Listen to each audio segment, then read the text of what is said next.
Bonsoir tout le monde, j'espère que vous allez bien. Ici Samuel Grenier. Nous sommes jeudi, le 11 mars. Et ce soir, j'avais le goût de vous présenter quelqu'un qui évolue dans le milieu étudiant. Il est collégien, dans le fond. Il fréquente le collège Lionel Groulx en théâtre, production. Il a 20 ans. Il s'appelle Médéric Boyer. Sois le bienvenu avec nous ce soir. Merci. Est-ce que tu voudrais te présenter à nous, Médéric, pour qu'on apprenne à mieux te connaître, dans le fond? Bien sûr. Moi, comme que vous avez dit, j'ai 20 ans, j'étudie en théâtre production à l'école Lionel Groulx. J'habite même dans les résidences du cégep. Je suis plus dans la catégorie technique de scène, fait que vraiment ceux qui s'occupent de la scène, qui vont poser les projecteurs, ces affaires-là. Fait que c'est une technique qui est très, très, très, très difficile, très demandante, qui se fait sur 4 ans. Fait que, puis avec le COVID, tout ça, on peut plus faire de spectacles. Tous nos spectacles sont annulés. Fait qu'il y a vraiment une grosse démotivation. Tout ça, c'est vraiment... Qu'est-ce qui t'a poussé à aller vers ça, Médéric? Moi, au départ, j'étais parti dans les sciences à côté. J'étudiais vraiment dans un programme de sciences. Et puis, jusqu'à temps que mon prof nous a invités au plateau de l'émission Génial là, avec Stéphane Bellavance. Oui. Et quand j'ai vu tout le monde courir partout, puis genre tout se déplacer, j'ai fait « Wow, c'est ça que je veux faire. Ça, c'est nice. » OK, donc ça fait longtemps de ça ou... C'était c'était la sortie de fin d'année de 5e secondaire. OK, mais c'est le fun de le mettre dans le contexte parce que ça prouve que les sorties pour les étudiants, c'est une bonne chose. Hein? Ça permet de découvrir plein de choses. Oui, c'est l'essentiel, c'est ça. Fait que ça s'est fait à la dernière minute. Moi, je suis parti de Trois-Rivières pour m'en venir tout de suite ici. Puis je crois que c'est la deuxième meilleure école en Amérique du Nord ou la deuxième francophone, je ne sais plus, mais tu sais, je me suis déplacé pour aller faire mon rêve, tout ça, mais qui est un peu freiné à cause du COVID. Là. Ben, justement, avant la COVID, est-ce que tu étais où? Est-ce que tu étudiais déjà au collège ou tu as commencé pendant la COVID? Moi, j'ai commencé, je suis rendu à ma 2e année, fait que j'ai commencé tout ça. Donc, tu as connu un avant puis un après. Comment ça allait avant la COVID? Il faut que je mette un petit en contexte. Quand je dis que le programme est très exigeant, je mens pas. On a des cours, on parle de gens, parce que le programme n'est pas conçu pour les cours de base. Pour ceux qui ne sont pas familiers avec le cégep, tu as des cours de base, puis tu as des cours de ton option. Fait, ce qui fait que j'avais des cours de 8 h le matin à 10 h le soir et le samedi de 8 h à 6 h. Okay. C'est extrêmement exigeant. J'avais 11 cours au total. Je les ai tous passés haut la main. Okay. Avec la COVID, la session d'automne de cette année, je suis passé de 11 à 4 cours. J'en ai coulé 2. OK. Parce que c'était plus difficile? Parce que c'est vraiment... Pour vous donner un exemple, ça, là, je suis dans ma chambre, si on est ensemble. Mes journées, concrètement, c'est...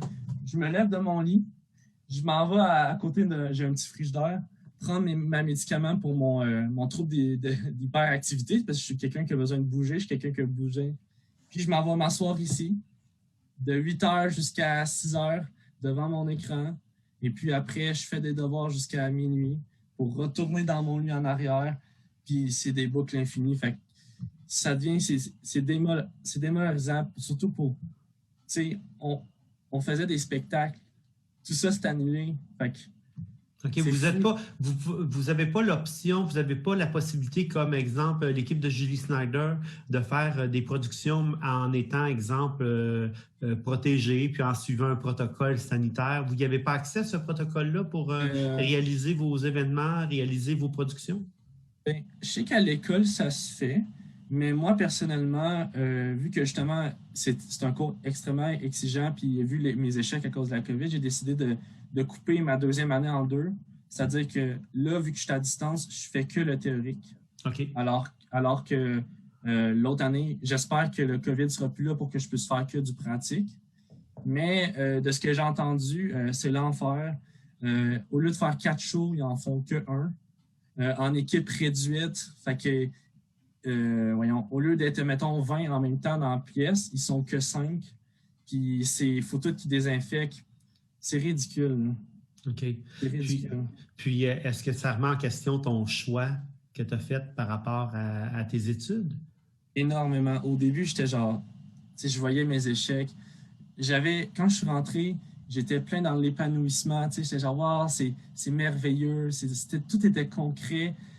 Puis là, j'avais plus aucun contact avec ces gens-là. Tu sais, c'est des gens que tu travailles, mais que tu vois pas, que tu vois juste à travers un écran. Tu sais, tu as la démotivation. Par contre, ils m'ont permis d'assister à leur spectacle de mi-session qu'ils ont fait en hiver. Puis quand j'ai assisté au spectacle, d'ailleurs, c'est drôle, la police s'est pointée, mais une anecdote. Puis j'écoutais le spectacle, puis en écoutant le spectacle, je me suis fait « Wow, c'est pour ça que je me bats. C'est pour ça que j'étudie. C'est pour ça que je continue. Il ne faut vraiment pas que je lâche. » Exactement. Puis je pense qu'on est en train de vivre quelque chose qui nous met au défi chacun. Mais on a besoin d'avoir de futurs producteurs, on a besoin d'avoir de futurs réalisateurs, on a besoin d'avoir de futurs médecins, infirmiers. Alors, c'est normal qu'on puisse trouver ça dur. Par contre, je pense que tu vois clair là-dedans. Si tu avais une chose qui aurait pu t'aider là, dans l'amélioration de la gestion des étudiants, ça aurait été quoi? Qu'est-ce que tu aurais souhaité qu'on fasse pour améliorer ton sort sans mettre en danger la vie des autres personnes? On va dire ça comme ça. OK, ouais, OK. Ben, pour moi, c'est... honnêtement, pour mon programme, personnellement, fait que je ne sais pas trop, mais je vois pas qu'est-ce qu'on peut faire d'autre. Tu sais, c'est du tout ou rien. Comment tu montes une pièce de théâtre si on est tous devant notre ordinateur? Ou tu sais, genre, c'est des problèmes de communication, puis pour moi, j'en ai aucune idée. Genre, mais Déric, moi, j'ai une question pour toi. T'es jeune, il y a des choses que tu es capable de... Si on prend le métro ensemble, toute ta classe ensemble, c'est comme s'il n'y avait pas de danger pour le gouvernement parce qu'on est tous ensemble dans le métro, on est tassés. Et puis... Ça serait quoi la différence? Comment est-ce qu'on t'explique ça qu'une scène, c'est quand même assez grand, que vous ne puissiez pas être, au lieu d'être 20, au moins 15, à vous partager la scène pour pouvoir travailler avec un masque, comme on est capable de faire. Moi, je suis allé à la banque, là, puis j'ai vu 2 collègues travailler un à côté de l'autre avec chacun un masque. J'ai pas comme l'impression qu'ils vont mourir cette nuit. Comment ça que dans votre programme à vous, c'est pas possible, ça? Qu'est-ce qui se passe que ça soit pas possible? Ben honnêtement, je suis d'accord avec vous. Pour moi, personnellement, je trouve qu'il n'y a pas de danger. Comme on est tous... mettons, s'il y en a un qui a le COVID, tu l'isoles à part, il fait sa quarantaine, c'est beau, puis normalement, ça peut se régler assez vite. Moi, je trouve que genre ça n'a pas tant de lieu d'être. Mais la différence, j'en ai aucune idée. Là, genre, comme j'ai dit, une fois... Quand je suis allé voir le spectacle, quand il y a eu la première représentation, il y a des policiers qui se sont pointés. Pourquoi? Parce que vous étiez dans une salle fermée? Parce qu'ils pensaient que c'était... en fait, lors de l'entracte, moi puis mes amis, moi je suis pas fumeur, mais mes amis sont fumeurs, puis on est sortis dehors, prendre une pause, jaser, tout ça. La police a passé devant, puis elle s'est dit « Ah, il y a peut-être de quoi de spécial », puis ils sont revenus enquêter dans l'école. Puis au beau milieu du spectacle, t'as la police qui débarque. Qu'est-ce qui se passe? C'est quoi ça? C'est un rassemblement illégal? C'est quoi ça? Là, il y a mes profs qui ont dû se battre et expliquer. Non, c'est un examen de théâtre. C'est des finissants en théâtre. Puis le monde du public, c'est des étudiants qui sont là pour analyser la pièce. Tout est... Oui, mais pourquoi l'acteur, là, il porte pas de masque? Comment tu veux que je l'entende s'il porte un masque? Je suis en train de l'évaluer. Tu sais, c'est ridicule. Wow. Quand ils pratiquent, ils sont obligés de tous porter le masque.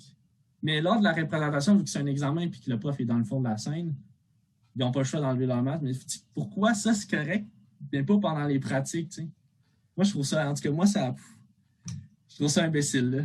C'est désolé du terme. Là.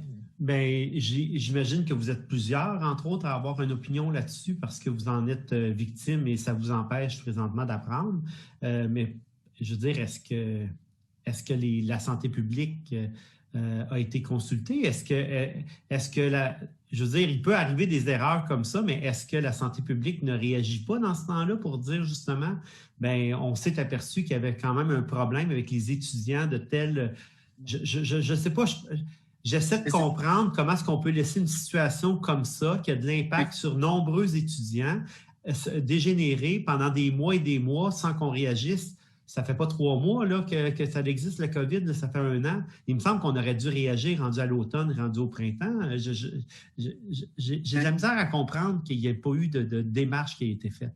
Ben, je comprends, mais ça me fait... Excusez, mais je suis crampé de rire parce que vous dites ça, puis vous allez comprendre ce que je veux dire. La santé publique, c'est notre pire ennemi en ce moment.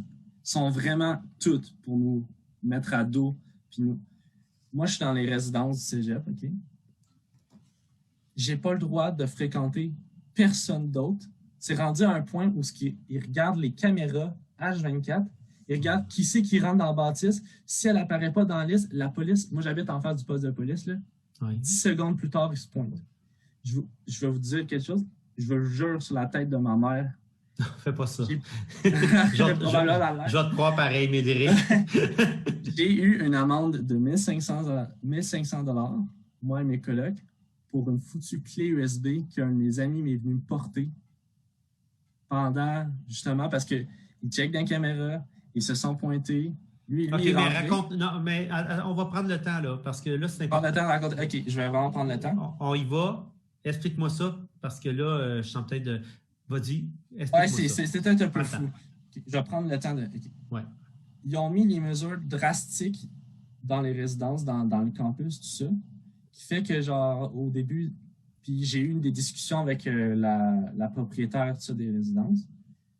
Et puis, puis elle me dit que oui, on doit prendre ces mesures-là parce que, tu sais, on fait ça pour vous, parce que s'il y a une personne, il y a un cas de COVID dans les résidences, on est obligé de tout vous renvoyer chez vous.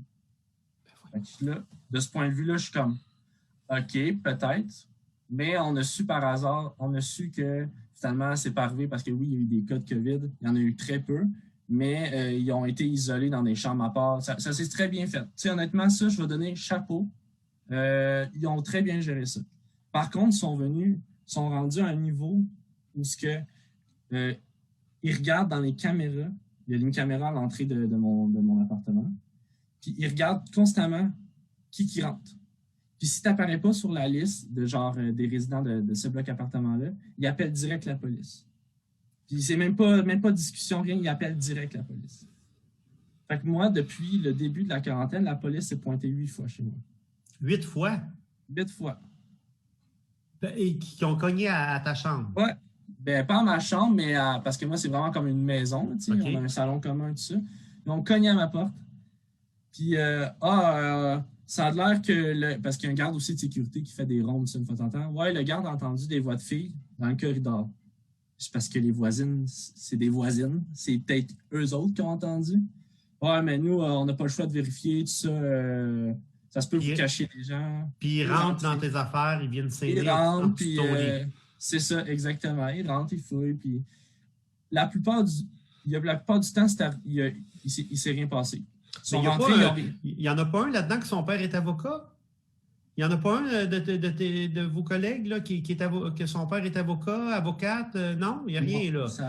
Tout le monde se laisse aller là-dessus. OK, parfait, on continue. Moi, je suis impressionné là, de ce que j'entends. Ben, moi, j'ai juste 2 colocs. Puis depuis 8 mois, c'est les 2 seules personnes que j'ai vues de toutes personnes confondues. Là. À part, mettons, la caissière à l'épicerie. Genre. Ouais, ça, c'est un petit truc. Là, quand on veut voir quelqu'un, on s'arrange pour aller faire son épicerie avec. Alors, ça nous permet de tourner les rangées puis de prendre bien du temps dans le rayon des fruits et légumes. Continue, je t'écoute. la plupart du temps, ils venaient, ils ont trouvé personne, puis ils s'excusaient, puis ils étaient comme, je suis désolé, mais tu sais, nous autres, on n'y est pas avec ça. On a reçu un appel. Fait que, OK, pas de problème. Tu sais, à part qu'ils rentrent, puis je suis comme, OK, pas de problème. Sauf qu'il y a une fois que c'était à rentrer, mon ami était là. Pour un rassemblement, 1500 d'amende pour toutes nous autres. Et puis, lui, en fait, il m'a appelé, on était en équipe ensemble, puis il fait « Ouais, je vais t'envoyer, je vais te porter, je passe par Sainte-Thérèse, il habite à Montréal. » Il dit « Ah, je passe par Sainte-Thérèse. » Il dit « Je vais te porter ma clé USB. » Je fais « Parfait, rentre. » Les autres, les caméras, ils ont vu direct quelqu'un qui appartenait pas aux personnes. Ils ont appelé la police. Le poste de police est juste en face. Ça a pris 2 minutes, se sont rendus chez moi. Là, vu que, tu sais, à chaque fois que tu appelles la police, eux autres, ils ont un rapport. Fait que ça laisse des traces. Fait que même s'ils n'ont jamais rien trouvé, pour eux, nous, on est comme les fatigants, genre. Tu comprends? On est les tannants, même si c'est rien passé. T'sais. Mais je veux dire, si tu aurais rencontré cet ami-là sur le trottoir, tu aurais été correct. Ça n'aurait rien passé, rien correct. Puis ça, la police en est consciente, là. Oui, la police était vraiment genre déçue, puis elle nous a dit, écoutez, regardez, là, genre, nous, on n'a pas le choix de ça, parce que, tu sais, le garde des résidences, il dit, écoute, moi, j'ai vu qu'il y avait quelqu'un, j'ai pas le choix, parce que si j'appelle pas la police, puis la police débarque parce qu'il y a un rassemblement, parce que pour lui, c'était considéré comme un rassemblement, lui, il va se faire taper ses doigts, comme quoi que lui, il respecte pas les mesures. En tout cas, bref. Fait que c'est pour ça qu'ils sont très, très, très... OK, j'appelle la police. Toi, tu as 20 ans, Médéric. Ouais. Puis moi, j'en ai 47. Comment tu nous trouves, nous, les adultes de 47, qui font 2 fois ton âge, avec des propos comme ça, puis avec une attitude comme ça, puis avec une gestion comme ça? Est-ce qu'on t'impressionne par la qualité, par notre intelligence, par notre... Est-ce qu'on t'impressionne? Les adultes m'impressionnent en général. Si, t'en es un adulte. Oui, j'en suis un, mais... Les gens comme de mon âge, où on fait 2 fois et presque et demi ton âge. Là, non, moi, c'est quoi ton évaluation des gens comme moi qui votons des lois? Ben, pas moi, mais c'est les gens de ma génération présentement qui votent des lois, qui mettent en place des structures, des mesures. Comment est-ce que c'est quoi ton regard par rapport à ça? Ben, moi, je vais le traiter comme un égal, tout ça, je suis capable, genre, on discute, quand les policiers arrivaient, tout ça, c'est parce que, regarde, on va discuter entre adultes, tu fais ta job, je fais ma job, mais maintenant, on va parler en tant qu'humain. Fait que souvent, j'ai souvent ce rapport-là, fait que tu sois avocat, médecin, tout ça, je suis capable de distinguer de ton métier, regarde, maintenant, on va... Fait que j'ai pas de... Mais, ce que j'aime pas en ce moment, puis ce que genre la vision que l'école a de nous, c'est qu'ils nous voient vraiment comme des enfants. Puis qu'ils pensent qu'on se parle pas entre nous, puis qu'on se connaît. Hey, on est tous sur le même campus, là. Il y a à peu près 1 an, là, c'était yo, ça va? Ouais, hey, je m'en viens chez vous. Oh non, on vient chez nous, il y a telle personne, on va aller chez. On se connaît tous, là.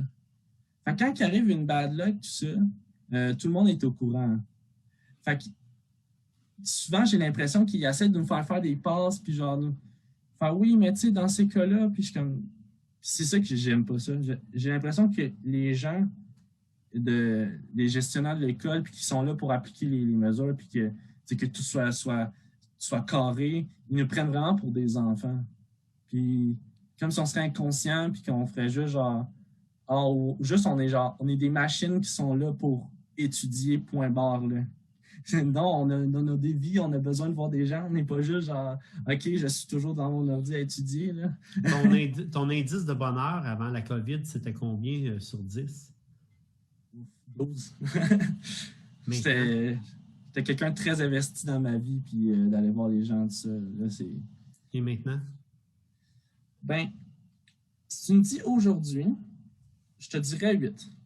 Mais il y a quelques mois, je t'aurais donné un 4. Okay. Je suis quelqu'un qui est très positif dans la vie en général. Et puis, j'ai eu mon gros down. Mais récemment, il y a peut-être il y a 2 mois, je me suis dit, regarde, ça sert à rien de se morfondre, tout ça. J'ai comme plus ou moins accepté la situation. Puis je me suis dit, regarde, on va faire autrement. Ça sert à rien d'aller dans le bas.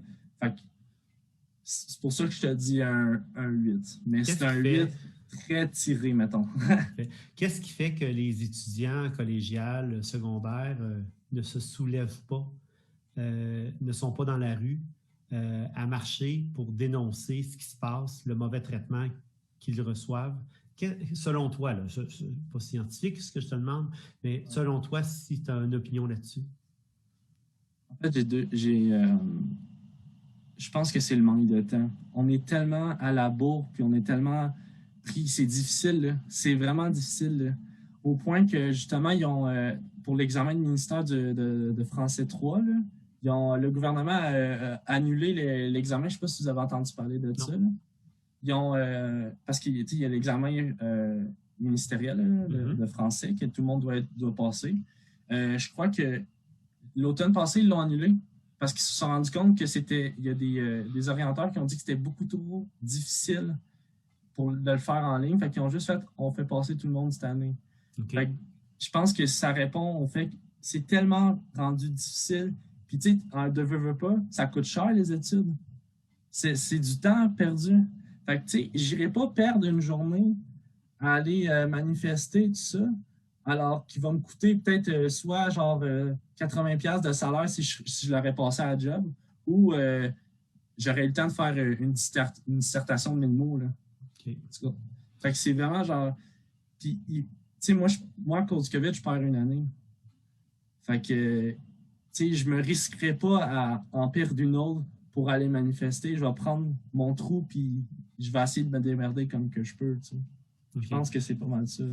Puis, parmi tes collègues, c'est un peu est-ce que ça représente un peu ce que tes collègues mentionnent ou c'est ton opinion puis que les autres, ils pourraient avoir d'autres raisons? Comment est-ce que tu perçois ça? Ben moi, je pense que c'est ça parce qu'à chaque fois que je le demande ça puis je demande à mes amis, est-ce qu'on pourrait prendre une marche ensemble? C'est vraiment, non, je suis désolé, j'ai vraiment pas le temps. J'ai vraiment de la misère, tout ça, je peux pas. Fait que ça fait que ça tourne en boucle vicieux puis on reste tout le temps entre nous. Tu sais, avant, là, genre, moi, j'ai 2 colocs. On était tout le temps dans le salon en train d'écouter un film, jouer à un jeu vidéo ensemble, des affaires comme ça, ou juste faire une petite party ensemble. Là, ils sont tout le temps dans leur chambre. Là. Tout le temps, tout le temps. Puis, un qui fait tout le temps des devoirs, puis l'autre, il est tout le temps constamment en train d'appeler sa blonde parce que sa blonde qui habite dans un autre appartement. Mais c'est juste pour les filles, fait que c'est d'autres règlements. Elle est tout seule sur son étage. Sur son étage, elle est seule.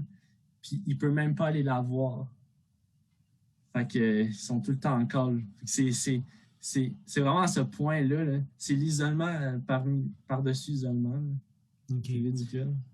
Puis, qu'est-ce qui va se passer? Là, qu'est-ce qui te reste à faire? Qu'est-ce qui va se passer là, pour que tu termines?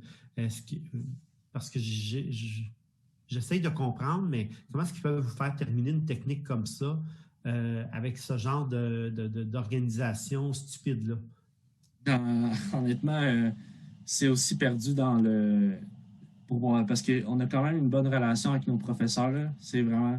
Tu sais, nos professeurs, c'est des metteurs en scène, tout ça, puis ces affaires-là. Fait que c'est des gens qui vont nous engager par après, tu sais. Fait que, ils vont nous donner des contacts. Fait que vraiment, on a vraiment une bonne amitié avec nos professeurs. Puis même eux autres sont perdus, là. Des fois, ils nous disent, mettons, j'ai un cours. C'est arrivé la semaine passée, pas la semaine passée parce qu'il y avait la semaine de relâche, mais l'autre d'avant, j'avais un cours. C'est juste le prof qui a dit, écoutez, ça me tente pas aujourd'hui, le cours, je suis débordé. Et je sais même pas, il dit, ce que je vous enseigne, je sais même pas si ça va vous servir. Fait que je préfère que vous donniez plus le temps pour que vous puissiez vous consacrer à d'autres matières. Parce que, puis, où il fait juste nous parler, puis il nous dit, j'ai eu une rencontre l'autre fois de 2 heures avec ma professeure toute ma classe, puis il me disait, juste, comment est-ce que vous percevez le cours?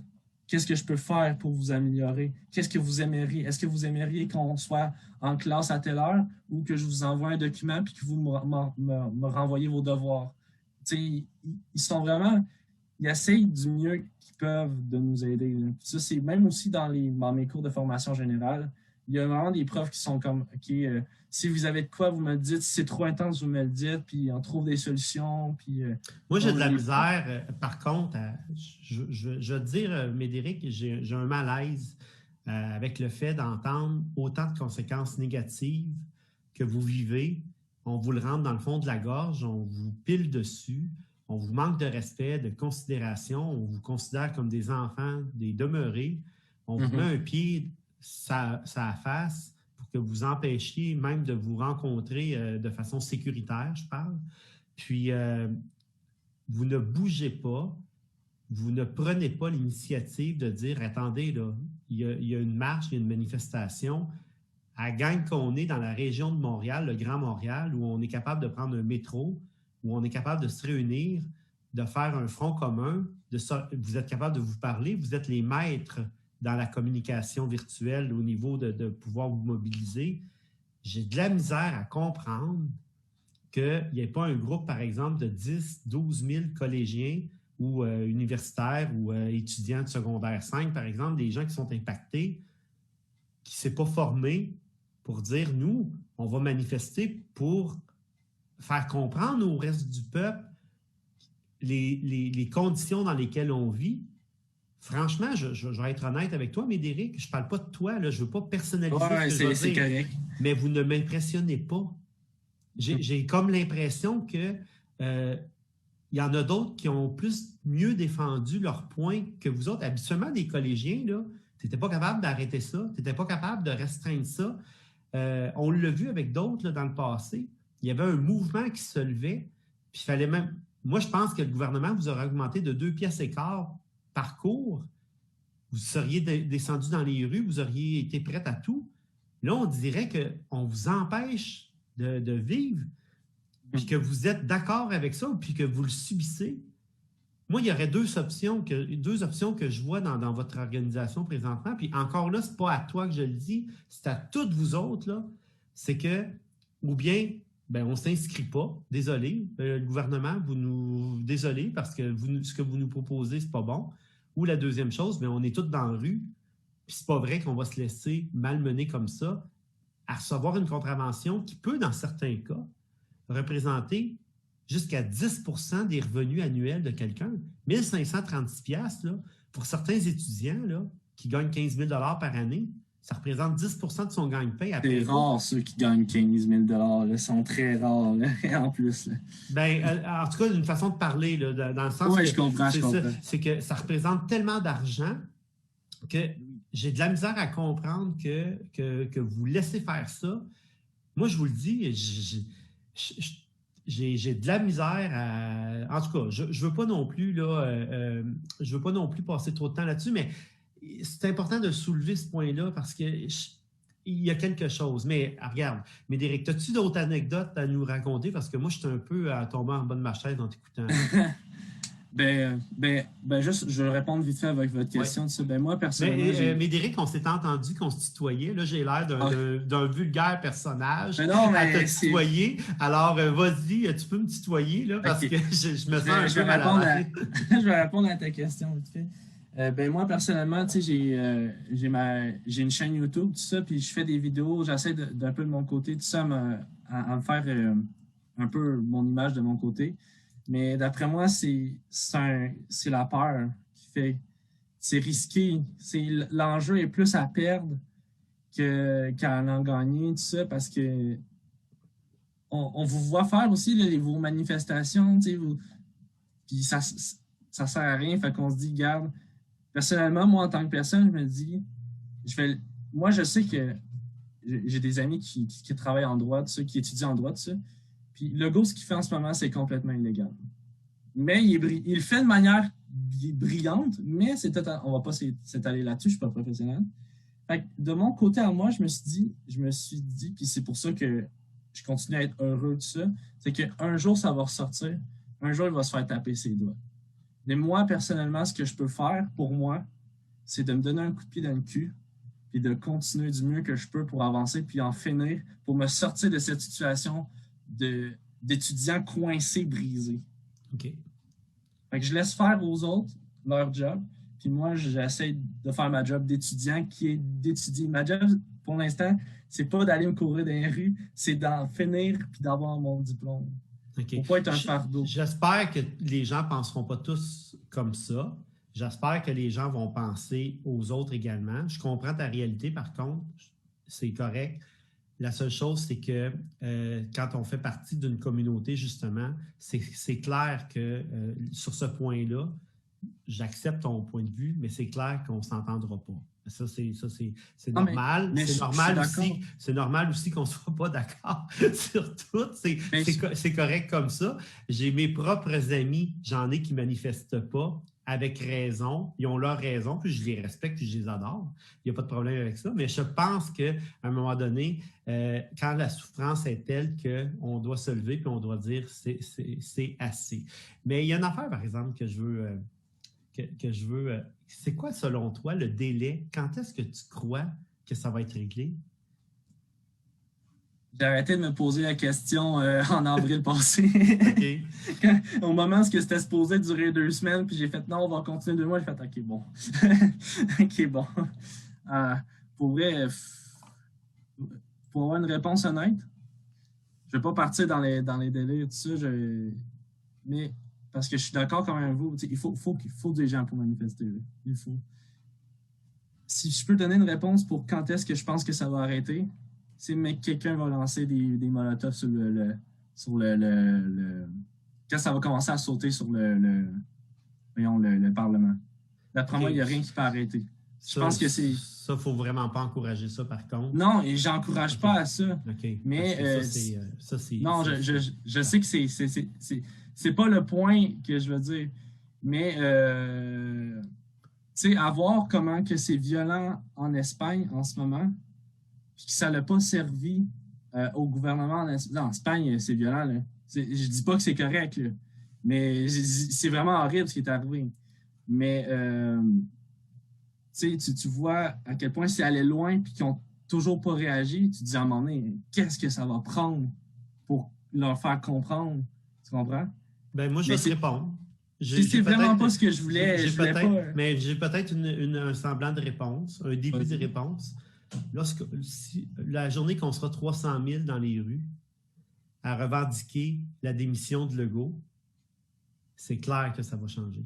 Ben oui, exactement. C'est la force du nombre. Pourquoi? Parce que Legault est obligé de se faire réélire s'il veut continuer à manifester son autorité sur nous à compter du 3 octobre 2022. Il est obligé, il n'y a pas le choix. Le 2 octobre 2022, donc, c'est sa dernière journée de travail, on va appeler ça de même, les élections, et puis la journée qu'on sera 300 000. Donc, si 300 000 personnes au Québec se mettaient d'accord, prendre des autobus, là, comme la famille Pinot-Coron, et puis se rendre à Montréal, ça viendrait de partout, la journée qu'on manifesterait notre désarroi, mais de façon pacifique. Là. Moi, j'appelle aux gens à être pacifiques. Cette journée-là, si nous serions 300 000, il y en a qui avancent à 250 000, à manifester d'une façon pacifique, d'une façon humaine, d'une façon correcte, là, tout correct,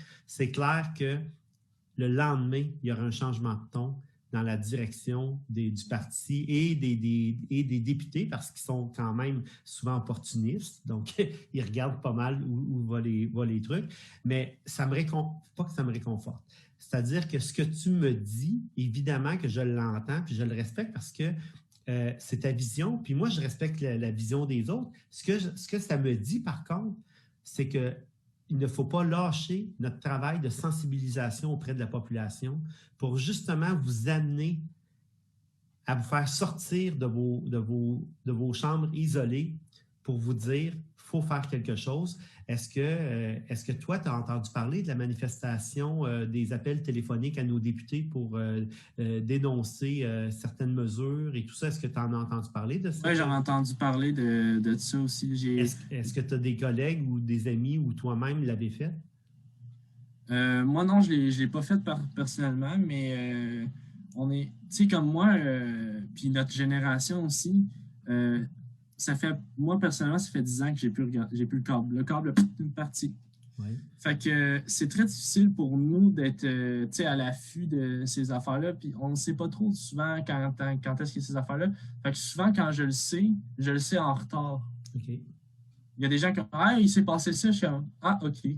Je ne savais pas. Fait que c'est pour ça souvent que je participe pas. Puis ça doit être aussi une raison pourquoi, parce que la plupart parce que je reviens à réfléchir sur pourquoi est-ce qu'on n'est jamais là, mais peut-être parce qu'on sait trop en retard, tout ça. Du fait qu'on n'est plus connecté aux médias traditionnels, on va dire. Là, en terminant, tu voulais nous montrer ta chaîne YouTube. Oui, ben oui. Okay. Alors, dans le fond, tu as accès à l'écran, tu vas pouvoir le partager, puis tu vas pouvoir nous montrer ça. C'est ça? Exactement. Fait que Médéric Boyer, 142 abonnés. Et si vous êtes intéressé, j'ai fait. On voit bien, là, on confirme? Oui, super bien. Fait que mon logo, puis c'est ça. Fait que j'ai fait 4 ou 5 vidéos qui parlent, comme là, justement, celle en première titre, c'est les mesures sanitaires, parce que j'ai j'ai interrogé genre des parents d'enfants qui avaient des enfants primaires, tout ça, pour savoir leur point de vue. Fait que s'il y a des gens qui sont intéressés, tout ça, ou qui veulent me soutenir ou genre me donner de la force, ben regardez mes vidéos puis les liker, ça me ferait super plaisir. Ah, ben c'est le fun. Puis j'aime que les jeunes puissent être interpellés. Moi, je tiens à te remercier d'avoir été là ce soir, d'avoir répondu dans le fond, à l'entretien. Moi, j'étais curieux de savoir comment ça se passait, puis pourquoi que vous étiez beaucoup absent et tout ça. Puis j'aime ça, pouvoir échanger, mieux comprendre. Je pense que votre réalité est pire que ce que je pouvais m'imaginer. J'en étais pas conscient à ce niveau-là. Et je te remercie de nous l'avoir partagé, d'avoir été très, très transparent avec nous. J'espère, Médéric, que vous allez avoir le mieux. Puis j'espère que les gens de ma génération qui prennent des décisions pour vous ne vous feront pas trop souffrir, puis vont considérer qu'ils peuvent aussi vous demander votre opinion pour travailler ensemble avec vous à trouver des solutions pour que vous soyez, tout le monde qui est impliqué soit gagnant là-dedans, puis que personne ne soit laissé pour compte. Puis j'espère, Médéric, que vous continuez à vous parler entre vous pour découvrir s'il y avait quelqu'un d'entre vous qui allait très, très mal, pour que vous puissiez réagir avant qu'il soit trop tard. Ben, j'en ai. Là. J'ai une collègue de travail que 2 de ses profs se sont suicidés là, à cause des mesures. Tu sais, ça va loin, là. C'est horrible. Là. Faut que ça cesse. Là. Puis c'est pour ça que je suis présent. Là. Si je serais pas là, tu sais, comme je dis que oui, j'ai abandonné, mais j'ai pas tant abandonné, là, sinon je serais pas là. Tu sais, c'est vraiment important. Là.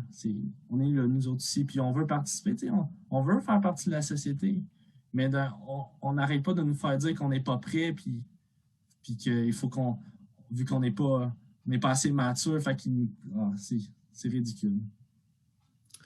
Ben, en tout cas, c'est triste. Oui, en tout cas, d'entendre ça, c'est triste, effectivement. J'espère que s'il y a des gens qui sont en position d'autorité ou de pouvoir dans certaines écoles, que vous avez des Médéric dans votre école, j'espère que vous allez réagir, j'espère que ça va vous faire, que vous allez avoir une réflexion sur ce que l'impact de nos décisions sur les gens qui consomment nos décisions.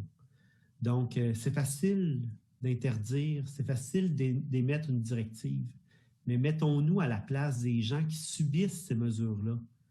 Et puis, sans doute qu'il y aurait certaines mesures qu'on pourrait peut-être évacuer, peut-être certaines mesures d'être allégées, peut-être certaines mesures qui seraient complètement évacuées de toute façon parce que ça ne serait même pas assez important compte tenu du risque et des avantages et tout ça. Merci énormément de l'avoir fait ce soir. Je suis convaincu qu'il y a des gens que ça va avoir influencé. Puis, il faut nécessairement parler, il faut dénoncer, Médéric. Merci de l'avoir fait. Puis, qu'est-ce que je peux te souhaiter? De la chance. Si je peux terminer avec un petit truc, tout ça. C'est ma prof de philo qui nous a fait écouter pour les gens qui seraient curieux, tout ça. Un excellent film qui résume à peu près ce qui se passe, tout ça. Puis ça serait V pour Vendetta. Je ne sais pas si vous connaissez le titre. Là. Il y a un peu le gars à la face de... Puis à un moment donné dans le film, il y a une phrase que j'ai vraiment ri, puis j'ai ri, mais rire jaune, là. Je me suis dit, tiens, c'est étrange avec ce qui se passe. Parce que dans le contexte du film, il y a une pandémie, tout ça, puis que le gouvernement doit prendre des mesures pour empêcher la pandémie. Puis c'est un policier qui surveille puis qui dit qu'est-ce que vous en penseriez si on découvrait que le gouvernement qui vous sauve, le gouvernement qui vous a sauvé durant cette pandémie est le même qui a engendré cette pandémie. C'est vraiment une phrase qui me fait ah, c'est drôle ça! Fait que s'il y a des curieux qui veulent voir ce film-là, tout ça, c'est vraiment à écouter durant ce qui se passe, c'est magique. C'est vraiment magique. L'invitation est lancée. Merci beaucoup, Médéric, d'avoir été là. Merci à tout le monde qui nous écoutait ce soir. Et c'était Médéric Boyer. Puis pour nous, on se dit à très bientôt. Merci. Oui.